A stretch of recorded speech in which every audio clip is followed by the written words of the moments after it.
तरी पण आता तुम्ही सांगितले की मतदानचे पोस्टर लावा, पुढारी येऊ नका म्हणून. हे मतदानाचे कुठं ना कुठं पोस्टर लोकसभेला निगडीत आहे, म्हणून लोकसभेला तुमची काय भूमिका? मतदानाचे पोस्टर नाही, ते ज्यावेळेस उभा राहणार आहे त्यावेळेस आमच्या दारात येणार आहेत. आज आमचे बोर्ड रस्त्यावरचे काढायला लागले, आमचे गुन्हे ठोकायला लागलेत आमच्यावरती.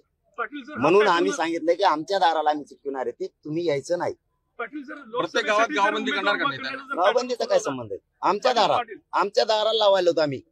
आमच्या दारा पुढे यायचं नाही, उभा राहायचं नाही, दार वाजवायचं नाही. तुमच्या हाताला अजूनही सलाईनचं बेल्बो आहे. समाज म्हणते आता उपोषण करायचं नाही, तर जरांगे पाटील याच्या पुढे उपोषण बंद करून समाज ज्या मार्गाने सांगेल त्या मार्गाने रस्त्यावर. समाजासाठी तर मी जीव द्यायला निघालो म्हणल्यावर समाजाचं तर ऐकणारच आहे. परंतु जरी हे उपोषण करतो मी, समाज शांत राहावा म्हणून करतो. संयम राहायला पाहिजे, अशांत राज्यात नाही झाली पाहिजे.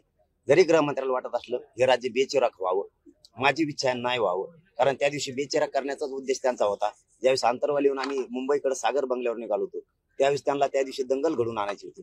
कारण त्या दिवशी जर चकमक झाली असती तर पूर्ण राज्य पेटलं असतं. मला त्या दिवशी बेचिराख होऊ द्यायचं नव्हतं म्हणून मी वापस गेलो. त्यांचं स्वप्न मी कधी साकार नाही होऊ देणार, म्हणून ह्या मरण उपोषण करायची माझ्यावरती वेळ येते. याचा अर्थ असा नाही की मी समाजाचा शब्द डावलला.